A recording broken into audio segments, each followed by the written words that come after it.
উৎপাদনে প্রস্তুত মাতারবাড়ি কয়লা বিদ্যুৎ কেন্দ্র। জাতীয় গ্রিডে যোগ হবে 1200 মেগাওয়াট। দ্বিতীয় ইউনিটের বাণিজ্যিক যাত্রা জুনে। বেনজিরের দুর্নীতির বিরুদ্ধে আইনি প্রক্রিয়া অব্যাহত থাকবে, জানালেন দুদকের আইনজীবী। সম্পত্তি ক্রোকের নির্দেশে সাধারণ মানুষের সাধুবাদ। বঙ্গোপসাগরের লঘুচাপ নিম্নচাপে পরিণত। ঘূর্ণিঝড়ের রূপ নিয়ে আঘাত হানতে পারে রোববার। বন্দরে 1 নম্বর সতর্ক সংকেত। এবং তৃতীয় ধাপে মুন্সিগঞ্জে 2 উপজেলায় নির্বাচন 29 মে। সুষ্ঠু করতে কাজ করছে প্রশাসন।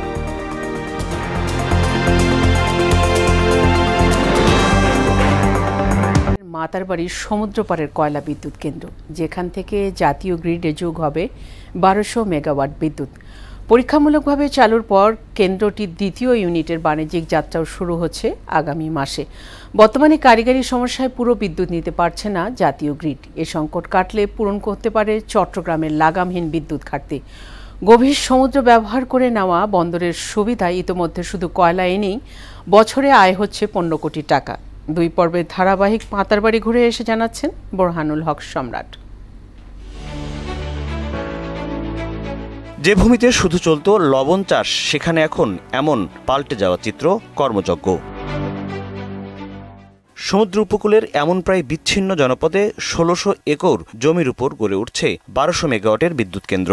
52,000 কোটি টাকার এ প্রকল্পে রয়েছে কয়লা খালাসের জেটি আর বন্দরও। দেশের পানি সম্পদ ব্যবহার করে কতখানি এগিয়ে যাওয়া সম্ভব, ধীরে ধীরে যেন তার উদাহরণ হয়ে উঠছে কক্সবাজারের মাতারবাড়ি বন্দর।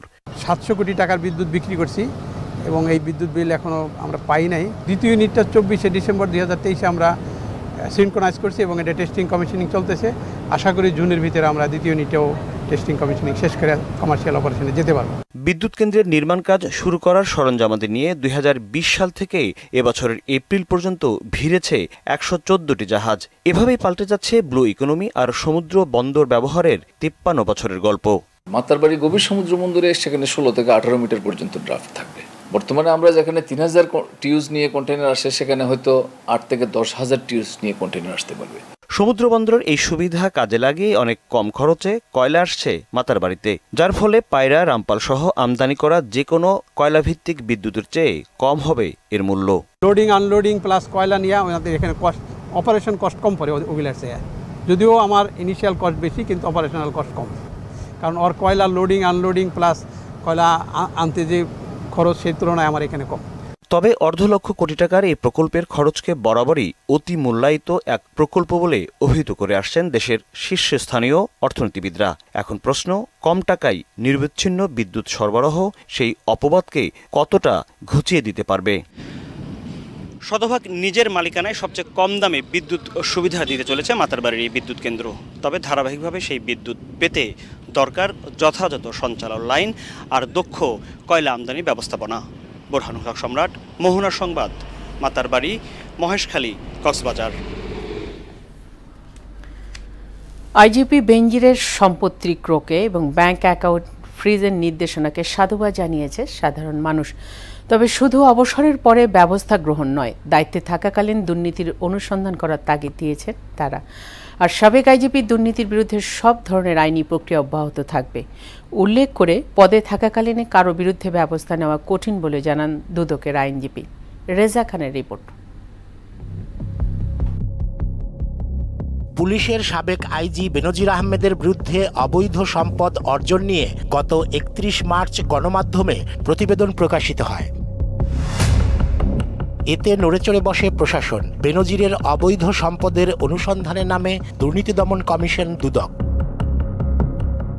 পরে নিজের বিরুদ্ধে ওঠা অভিযোগকে ষড়যন্ত্র হিসেবে উল্লেখ করে সামাজিক যোগাযোগ মাধ্যমে নিজেকে নির্দোষ দাবি করেন বেনজির আহমেদ। 24টি তথ্য বা অভিযোগ সম্পূর্ণ মিথ্যে এবং কল্পনাপ্রসূত।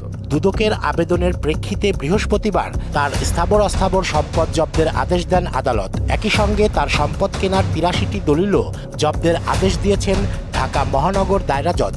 আদালতের এই আদেশকে ইতিবাচক হিসেবে দেখছে সাধারণ মানুষ। এটা সাধুবাদ জানানো যায়। যদি হয়রানির জন্য যদি করা হয়, তাহলে এটা সাধুবাদের ইয়ে পড়ে। যারা আপনি টপ লেভেল থেকে করে, তাদের জিনিসটা কিন্তু একটু আগে থেকে আরও সচেতন হলে তাহলে কিন্তু নিচের লেভেল সবাই একটু সাবধান হয়ে যাবে। দুর্নীতি সম্পদের পার করব, অবশ্যই তার আইনের তো ব্যবস্থা নিতে হবে। তবে শুধু অবসরের পরে কেন অভিযোগ ওঠে এমন প্রশ্ন সচেতন মানুষের।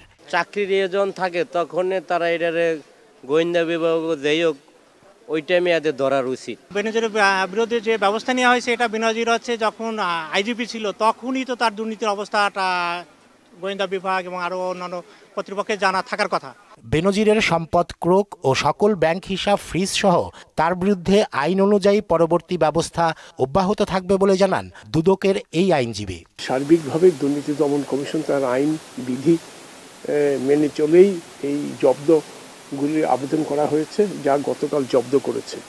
এখন অনুসন্ধানের বাকি কাজগুলি চলবে।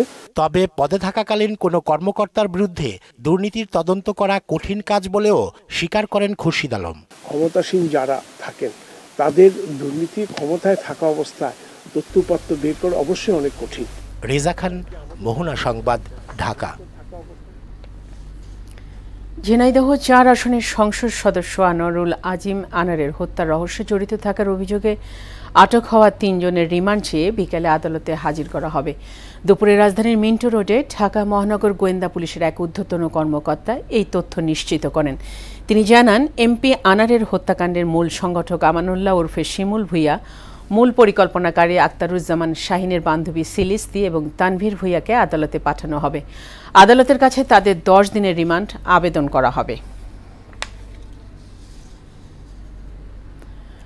বঙ্গোপসাগরের সৃষ্ট নিম্নচাপটি আগামী 25শে মে ঘূর্ণিঝড়ের রূপ নিতে পারে বলে জানিয়েছে আবহাওয়া দপ্তর।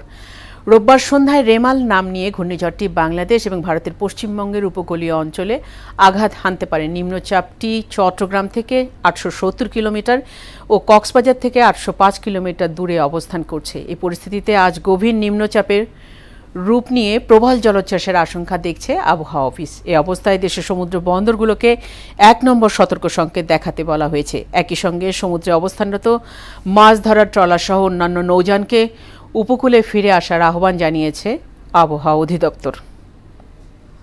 নিম্নচাপে পরিণত হয়েছে এবং এটা আরও ঘনীভূত হয়ে এটা শক্তি অর্জন করছে এবং পরবর্তীতে এটা ঘূর্ণিঝড়ের রূপ নিতে পারে। কাজেই সমুদ্রগামী যে মাছ ধরা নৌকা এবং জেলে তাদেরকে আমরা বলছি এটা আপনারা গুরুত্ব সহকারে বিবেচনা করবেন। উপজেলা পরিষদ নির্বাচনের ৩য় ধাপে 29শে মে মুন্সিগঞ্জ জেলার 2 উপজেলায় নির্বাচন অনুষ্ঠিত হতে যাচ্ছে। এর মধ্যে সিরাজদি খান এবং শ্রীনগর উপজেলা রয়েছে। এই দুটি উপজেলার মোট ভোট রয়েছে 5,08,986 জন, যেখানে ভোটাররা যোগ্য প্রার্থীকে ভোট প্রয়োগের মাধ্যমে নির্বাচিত করবেন। নির্বাচন সুষ্ঠু করতে কাজ করে চলছে সংশ্লিষ্ট প্রশাসন। মুন্সিগঞ্জ থেকে মোহাম্মদ সুজনের তথ্যে তানজিদ ভূঁইয়ার রিপোর্ট। আগামী 29 মে ষষ্ঠ উপজেলা পরিষদ নির্বাচনের 3য় ধাপে মুন্সিগঞ্জ জেলার 2 উপজেলায় নির্বাচন অনুষ্ঠিত হতে যাচ্ছে। এর মধ্যে সিরাজদি খান ও শ্রীনগর উপজেলা রয়েছে। 180.19 বর্গ কিলোমিটার আয়তন নিয়ে সিরাজদি খান উপজেলা। 178টি গ্রাম, 14টি ইউনিয়ন নিয়ে উপজেলা গঠিত। 2,88,107 জন জনসংখ্যার এ উপজেলায় 1,43,559 জন পুরুষ ও 1,44,548 জন নারী রয়েছে। সিরাজদি খান উপজেলায় চেয়ারম্যান পদে 5 জন, ভাইস চেয়ারম্যান পুরুষ পদে 10 জন ও মহিলা ভাইস চেয়ারম্যান পদে 5 জন সহ মোট 20 জন প্রার্থী প্রতিদ্বন্দ্বিতা করছেন। 202.98 বর্গ কিলোমিটার আয়তন নিয়ে শ্রীনগর উপজেলা। 147টি গ্রাম ও 14টি ইউনিয়ন নিয়ে শ্রীনগর উপজেলা গঠিত। 2,59,887 জন জনসংখ্যার এ উপজেলায় 1,27,374 জন পুরুষ এবং 1,32,513 জন নারীর বসবাস। আগামী 29 মে ভোটের দিন 2 উপজেলার 5,08,986 জন ভোটার নিজ নিজ উপজেলার পছন্দের চেয়ারম্যান, ভাইস চেয়ারম্যান ও মহিলা ভাইস চেয়ারম্যান প্রার্থী নির্বাচিত করবেন। আইন শৃঙ্খলা রক্ষাকারী বাহিনীর কঠোর নজরদারিতে উৎসবমুখর ও শান্তিপূর্ণ পরিবেশে অনুষ্ঠিত হবে এবারের উপজেলা পরিষদ নির্বাচন, এমনটাই প্রত্যাশা সবার। তানজিদ ভূঁইয়া, মোহনা সংবাদ। আইজিপি বেনজির আহমেদ অন্যায় করলে শাস্তি পাবে, সরকার তাদের বাঁচানোর প্রশ্নই আসে না। রাজধানীতে আওয়ামী লীগের কেন্দ্রীয় কার্যালয়ে আওয়ামী লীগের সাধারণ সম্পাদক ওবায়দুল কাদের এমন কথা বলেন। তিনি বলেন, সাবেক আইজিপি বেনজির আহমেদ অপরাধের ঊর্ধ্বে নয়, সরকার সব অপরাধেরই শাস্তি নিশ্চিত করবে। কাদের বলেন, মির্জা ফখরুল মানসিক ট্রমার চরম পর্যায়ে আছে। তিনি বলেন, যারা সন্ত্রাসের সাথে জড়িত তাদের গ্রেফতার করা হয়েছে, বিএনপির নেতা বলে নয়। এর আগে সকালে ৭৫-এর প্রতিরোধ যোদ্ধা, সাবেক সংসদ সদস্য এবং নেত্রকোনা জেলা আওয়ামী লীগের সহসভাপতি সদ্যপ্রয়াত মানু মজুমদারের মরদেহে আওয়ামী লীগের পক্ষ থেকে শ্রদ্ধা জানানো হয়। যত প্রভাবশালী অপরাধ করতে পারে, অপকর্ম করতে পারে। কথা হচ্ছে যে প্রশ্ন থেকে যা যে সরকার এই ব্যাপারে তাদেরকে অপকর্ম অপরাধের শাস্তি পাওয়ার ব্যাপারে সরকার সৎসাহস দেখিয়েছে কিনা। সরকারকে পদত্যাগ করে বিরোধী দলের সাথে আলোচনার মাধ্যমে নির্দলীয় নিরপেক্ষ সরকারের অধীনে নির্বাচন দেওয়ার আহ্বান জানিয়েছেন বিএনপির ভাইস চেয়ারম্যান শামসুজ্জামান দুদু। গণ আন্দোলনের মাধ্যমে সরকারের পতন হলে পরিস্থিতি সামাল দেওয়া কঠিন হবে বলেও হুঁশিয়ারি দেন তিনি। সকালে জাতীয় প্রেস ক্লাবের সামনে গণতন্ত্র ফোরামের অবস্থান কর্মসূচিতে অংশ নিয়ে এসব কথা বলেন দুদু। এ সময় বিএনপি চেয়ারপারসন বেগম খালেদা জিয়া এবং তারেক রহমানের বিরুদ্ধে দায়ের করা সকল মিথ্যে মামলা প্রত্যাহার এবং কারাবন্দী দলের নেতাকর্মীদের মুক্তির দাবিও জানান বিএনপির ভাইস চেয়ারম্যান।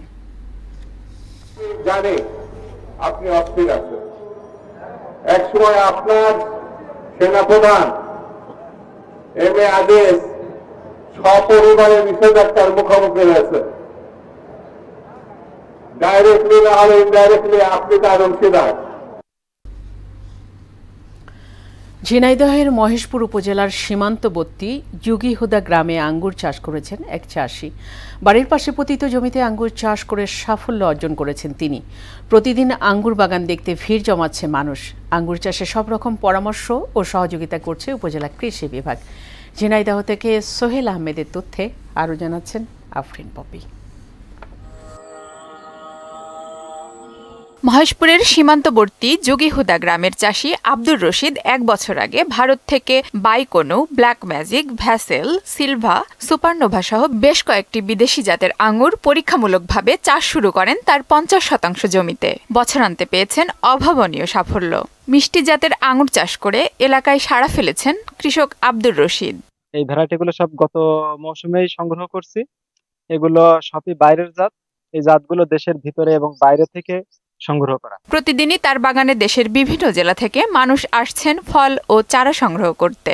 বাংলাদেশে এরকম ফলন এর আগে কোনো বাগানে আমার দেখা হয় নাই, এটাই প্রথম। আমি আসলে আঙ্গুর বাগান করব বলে আসছি, এর আগে একবার এখানে আসছি, তো আজকে মূলত চারার বিষয়ে কথা বলতে চাইলাম। আমি এই প্রথম আঙ্গুর বাগান দেখতে আসলাম, খুবই ভালো লাগছে, অনেক ফলন হয়েছে, উনি আমাদের খাইতেও দিছে, অনেক মিষ্টি। তাহলে আমার তো বাগান করার এখন তো শখ জেগেছে এবং আমি একটা বাগান করব। মিষ্টি জাতের আঙুর চাষে সব রকম পরামর্শ ও সহযোগিতার কথা জানান উপজেলা কৃষি কর্মকর্তা। ওনার এই আঙুর চাষবাসের ক্ষেত্রে রোগ পোকামাকড় বা ওনার যে কোনো ধরনের সার ব্যবস্থাপনা সকল বিষয়ে আমাদের উপজেলা কৃষি অফিস সার্বিক সহযোগিতা করছে। ৫০% জমিতে ৩০০ আঙুরের চারা রয়েছে তার। এ পর্যন্ত তার খরচ হয়েছে প্রায় ৩ লক্ষ টাকা। এবছরে ৫ থেকে ৬ লক্ষ টাকার আঙুর বিক্রির আশা করছেন তিনি। আফরিন পপি, মোহনা সংবাদ। শেষ করব মোহনার সংবাদ, যাবার আগে শিরোনামগুলো আর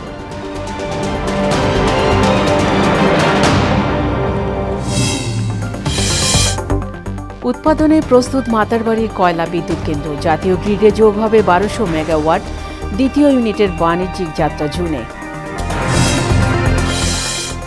বেনজিরের দুর্নীতির বিরুদ্ধে আইনি প্রক্রিয়া অব্যাহত থাকবে, জানালেন দুদকের আইনজীবী। সম্পত্তি ক্রোকের নির্দেশে সাধারণ মানুষের সাধুবাদ। বঙ্গোপসাগরের লঘুচাপ নিম্নচাপে পরিণত, ঘূর্ণিঝড়ের রূপ নিয়ে আঘাত হানতে পারে রোববার। বন্দরে ১ নম্বর সতর্ক সংকেত। এবং তৃতীয় ধাপে মুন্সিগঞ্জে ২ উপজেলায় নির্বাচন ২৯ মে, সুষ্ঠু করতে কাজ করছে প্রশাসন।